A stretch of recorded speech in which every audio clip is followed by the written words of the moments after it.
Oui, salut les amis, c'est Ludo, j'espère que vous allez bien. On se retrouve aujourd'hui pour une nouvelle vidéo et il va s'agir d'un update lecture.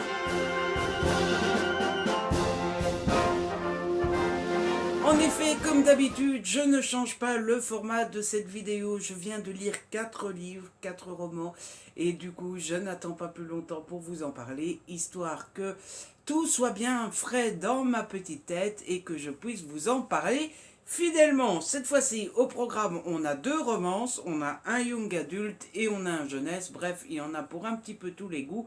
Et je vous propose, comme d'habitude, de ne pas traîner trop longtemps pour commencer cette vidéo, histoire qu'elle ne dure pas trop longtemps. Et donc, le premier livre dont je vais vous parler dans cette vidéo, c'est un Hugo, c'est L'encre du passé, le tome 1 d'Erika Boyer aux éditions Hugo, donc dans la collection New Romance en format poche. Déjà, je trouve la couverture très jolie, je ne sais pas ce que vous en penserez, mais je trouve ça très réussi. Et en plus de ça, c'est pas un coup de cœur, mais on a frôlé le coup de cœur. C'était vraiment, vraiment, vraiment très, très, très, très bon et très chouette. Alors, l'histoire, c'est l'histoire de... Alors, d'un côté, on a Seven, et de l'autre, on a Clément. Clément est un jeune homme qui fait partie d'un groupe d'amis. Ce groupe d'amis est fan de moto. Ils ont donc un petit club de motards, mais pas les motards genre bikers de Sons of Anarchy. Hein. Ils font juste de la moto et puis voilà. Et il leur arrive de faire quelquefois des road trips et de partir à l'aventure comme ça tous ensemble, etc. De l'autre côté, Seven, lui, il est écrivain. Il écrit de la romance. Et pour trouver de l'inspiration, pour pouvoir écrire tranquillement, pour pouvoir écrire l'esprit tranquille, etc., etc., lui aussi, il a l'habitude de voyager, de faire des road trips, etc., euh, pour écrire. Donc, voilà. Et donc, à un moment, Clément et Seven vont se rencontrer, sauf que, évidemment, vu leur mode de vie et vu qu'ils n'arrêtent pas tous les deux de voyager, ils vont tomber amoureux, mais ils vont avoir du mal à passer une relation classique, si je puis dire, puisque bah ils sont jamais tous les deux au même endroit, et ils ont du mal à trouver des moments où se retrouver, etc. Et donc on va les suivre dans une temporalité un petit peu spéciale, puisque bah, c'est 6 mois plus tard, 2 mois plus tard, 4 semaines plus tard, etc., etc., etc. Et j'ai adoré. Alors, pourtant, d'habitude, la temporalité un peu éclatée comme ça, par-ci, par-là, c'est quelque chose avec lequel j'ai du mal en temps normal. Là, pourtant, ça l'a fait. J'ai adoré. Ça m'a pas du tout, du tout, du tout, du tout dérangé. Mais surtout, il y a 2 choses qui m'ont marqué dans ce livre-là. C'est le style de l'auteur. Alors, j'en parle souvent du style parce que je trouve que c'est quand même l'un des trucs, pour ne pas dire le truc, pour ne pas dire l'un des premiers trucs importants pour moi quand je lis un livre, parce que forcément si vous n'aimez pas le style, c'est compliqué de vous attacher au livre, mais alors le style d'Erika, il est juste génialissime. Il est d'une beauté extraordinaire, il est juste, il y a jamais un mot de trop, un mot trop peu. Elle arrive à faire passer des sentiments comme ça. Voilà, ça a l'air tellement simple quand vous le lisez, c'est tellement beau. Et puis vous savez, quand je m'étais mis moi à écrire, on m'avait donné un conseil, on m'avait dit c'est toujours mieux de suggérer, c'est toujours plus fort quand c'est suggéré. Et non pas quand tu insistes, si tu veux une scène triste, il faut suggérer que ça soit triste, mais il ne faut pas insister sur le fait que ça soit triste. Et Erika arrive parfaitement à faire ça, à suggérer, à poser le truc et à te laisser faire le reste du travail. Et c'est juste merveilleux, vraiment. Et puis la deuxième chose qui m'a beaucoup marqué, c'est la profonde positivité qui ressort du roman. Euh, Tout le monde est d'une gentillesse énorme, tout le monde est d'une amitié géniale. Alors évidemment, il y a l'amour entre Seven et Clément, mais il y a aussi toute cette amitié entre Clément et sa bande, et surtout entre Clément et Sandy, qui est son meilleur ami, qui je vous l'ai déjà dit plusieurs fois, hein, moi l'amitié c'est quelque chose qui compte énormément pour moi et je trouve que l'amitié est un sentiment presque aussi fort que l'amour, hein. On peut être aussi triste d'une rupture amicale qu'une rupture amoureuse. Et il y a des déclarations d'amitié dans ce livre qui, moi, m'ont... C'est des trucs, c'est interdit. Tu peux pas dire ça dans la réalité. Enfin, c'est ironique, quoi, mais si tu dis ça dans la réalité, c'est... Non, mais attends, tu peux pas me dire ça et passer à autre chose comme ça. Laisse-moi m'en remettre, quoi. Enfin, il y a des petites phrases comme ça, des petites déclarations, des petits trucs qui te laissent chaud, qui te laissent... Oh, que c'est beau. Donc voilà, j'ai beaucoup aimé tout ça. Et puis en plus de ça, il y a une vraie fragilité puisque les deux héros ont des soucis. On en sait très peu sur les soucis des héros. À mon avis, ça va être pour le tome 2 et le tome 2 risque d'être une grosse explosion d'émotions. Mais on sent qu'ils sont fragiles, on sent qu'ils sont tristes, on sent qu'ils ont galéré. Et ça ne les rend que plus attachants. Pourquoi c'est pas un coup de cœur? C'est juste à cause d'une décision de Clément que je comprends pas. Alors je la respecte parce que bah, c'est sa relation, c'est son amour, c'est son couple avec Seven. Donc bon, bah, voilà, s'il a envie, il a envie. Mais moi j'ai du mal à le comprendre et je me suis fait la réflexion si Clément était mon ami. Alors je critiquerai pas Seven parce que je pense qu'il n'y a pas pire que de critiquer l'amoureux de son ami pour se fâcher avec son ami. Mais je lui dirais quand même, fais gaffe Clément.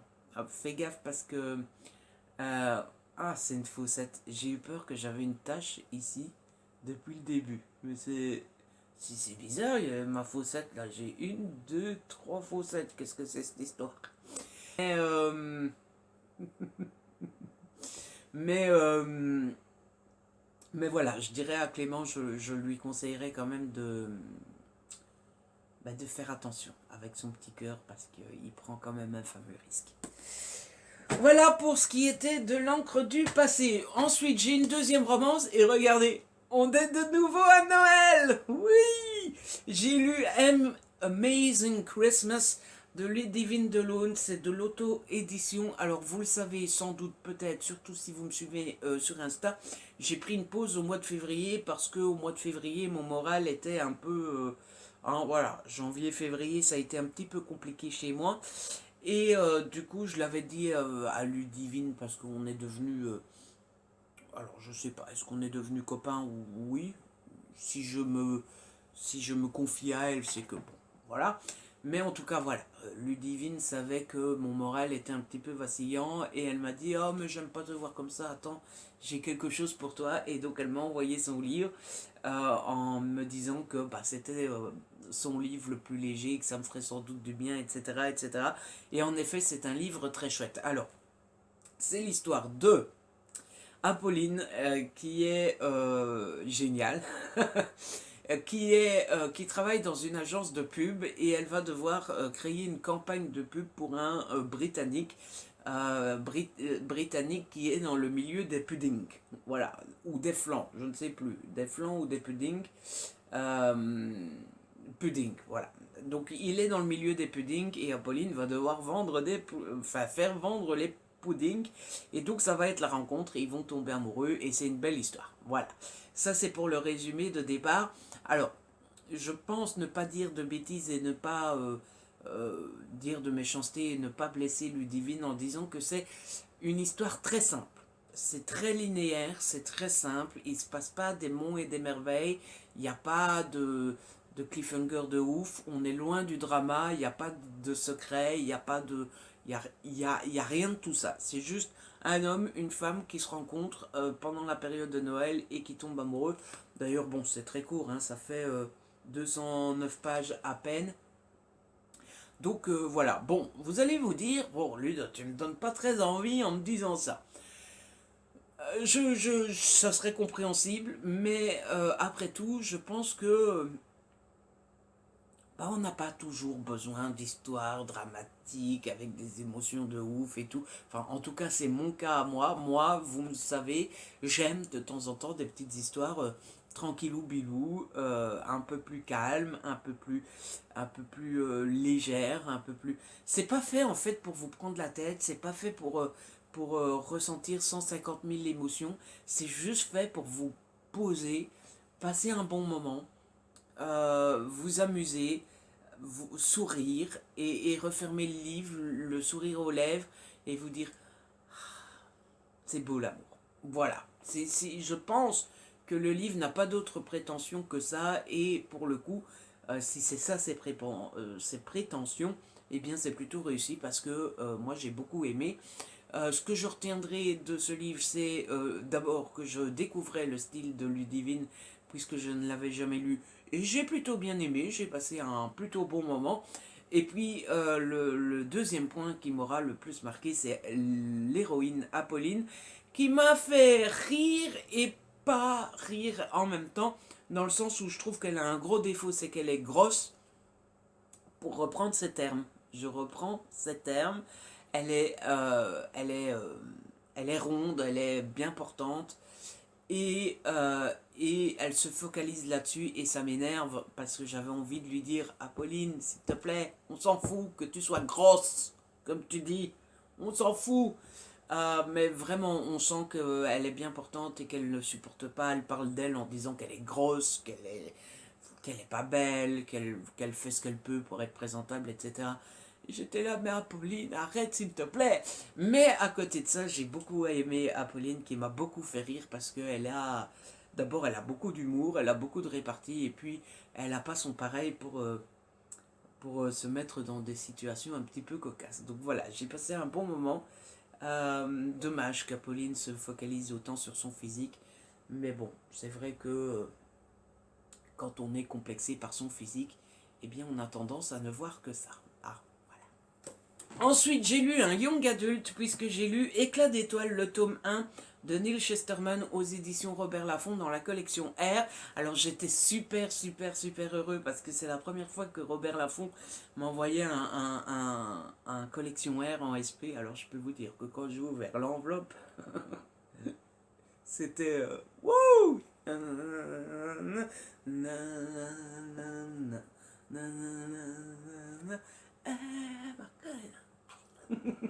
Alors, l'histoire de ce livre, c'est l'histoire de 6 adolescents, 3 filles, 3 garçons, qui ont chacun une capacité spéciale. Genre, il y a une fille, elle ne mange pas rien du tout, elle prend quand même 500 grammes par jour. Il y a un autre garçon, il fait rien de spécial, mais au lieu de grandir, il rapetititis, un peu comme Benjamin Button. Benjamin Button, oui, c'est ça. Le film avec Brad Pitt, là. Il y en a un autre qui a une espèce d'appétit de destruction en lui. Et tant qu'il n'a pas détruit quelque chose, eh ben, il se sent pas bien. Il y en a une autre qui a peur de tout. Ça en fait combien ça? Ça en fait 5, il en manque un. Avec la mémoire de Ludo, ça va pas être, ça va pas être facile. Hein. Et il y en a un qui paralyse dès qu'on le touche. Vous le touchez avec votre main, votre main est paralysée. Voilà. Et donc, on découvre ces jeunes-là qui ont leurs capacités. Alors, c'est pas des capacités cool, je suis un super-héros. Hein. Ils le vivent très mal, forcément. Imaginez prendre 500 grammes alors que vous ne mangez pas. Imaginez rapetissir, ça se dit, toute votre vie. Imaginez dès qu'on vous touche que l'autre est paralysé. C'est pas des pouvoirs en mode cool, je peux voler, quoi. Donc, ils font avec leurs capacités autant qu'ils peuvent. Et à un moment, ils vont se rendre compte que tout ça ne serait peut-être pas naturel. En même temps, des super pouvoirs qui sont naturels, hein. Mais je veux dire par là que ça viendrait peut-être bien des étoiles et tout ça et tout ça. Jusque-là, tout va bien. Pas vraiment, mais bon, jusque-là, c'est assez classique. Le problème va arriver quand ils vont se rendre compte qu'ils sont peut-être bien possédés. Alors, je dis le mot possédé si vous êtes des trouillards, etc. Ne vous inquiétez pas, ça ne fait pas peur. Ils sont possédés par des espèces d'entités entités qui vont poser problème. Et alors là, c'est le début du cauchemar. J'ai beaucoup aimé. Alors d'abord le style de Neil Shusterman, que je trouve toujours aussi efficace, mais en même temps, je le connaissais déjà bien puisque bah, j'ai lu la trilogie La Faucheuse. Autant vous dire que si vous aimez La Faucheuse, il y a de grandes chances que vous aimiez Éclat d'étoiles. Et puis surtout, j'ai beaucoup aimé tout d'abord la façon dont c'est présenté, dont c'est amené. La première partie du roman est assez introductive sans être chiante pour autant, mais elle est assez introductive dans le sens où on prend le temps de découvrir personnage par personnage, de les rencontrer, d'apprendre leur pouvoir, d'apprendre un peu leur psychologie, de comment ils le prennent, de comment ils vivent avec, etc. etc. Et puis on en rencontre un, et puis deux, et puis les deux vont se rencontrer, et puis on en rencontre deux autres, et puis deux autres, et puis machin, bidule, bazar. C'était super bien fait. C'était pas ennuyant dans le sens où, tout d'abord, bah, c'est une découverte, donc on est toujours un peu excité de oh, d'accord, lui il sait faire ça, mais qu'est-ce que l'autre il sait faire, ah, d'accord, et tout ça. Et puis c'est on envoie une fois l'un, et puis une fois l'autre, et puis on revient au premier, et puis on passe au troisième, etc. Donc c'est entremêlé, ce qui fait que c'est pas linéaire, c'est pas la liste des courses, quoi. Vous voyez, c'est pas l'un, pof, pof, pof. C'est assez bien fichu, etc. Et puis il y a la deuxième partie qui forcément est ma préférée, où les choses partent tout doucement en cacahuète et où on commence tout doucement à trembler, autant pour les héros, puisque forcément on s'attache à eux, en tout cas je me suis attaché à eux, donc je m'inquiétais forcément pour eux, mais je m'inquiétais aussi pour l'avenir du monde, parce que c'est que nos six petits cocos là, ils sont en capacité de faire pas mal de mal au monde. Hein? Bah oui, hein, quand vous avez un esprit destructeur en vous et que vous vous sentez bien que quand vous détruisez quelque chose, forcément, hein, c'est pas la meilleure chose au monde, quoi. C'est pas... Donc voilà, j'ai passé un super bon moment. Ce que j'ai aimé aussi, surtout, c'est que la fin de ce premier roman apporte pas mal de réponses, de portes fermées, etc. Et donc on n'est pas là, on sent que c'est pas un premier tome qui ne pose que des questions et il n'y a aucune réponse et du coup on est frustré à la fin en mode oh là là, on sait rien, quoi, on s'est tapé 300 pages, on sait rien. Non, il y a des réponses à plusieurs questions, il y a des portes qui se sont fermées et évidemment il y a une petite ouverture pour une suite. Et en tout cas, j'ai vraiment, vraiment hâte du tome 2. Je sais que c'est une saga qui est sortie en anglais il y a déjà un petit moment. Donc j'ai bon espoir que Collection R ne prenne pas trop de temps pour sortir les tomes suivants parce que j'ai vraiment, vraiment, vraiment hâte. Et du coup, les gens de chez Robert Laffont, si vous passez par là, merci énormément de m'avoir fait confiance et de me l'avoir envoyé en service presse. Et enfin, le dernier livre dont je dois vous parler, c'est un jeunesse. J'ai lu Agatha et Hercule, le tome 1, une mystérieuse disparition de Sylvain Tristan aux éditions Gulfstream et j'ai vraiment beaucoup aimé, même si, oula, il fait noir avec la couverture toute blanche, même si c'est jeunesse, donc, mais c'est très drôle.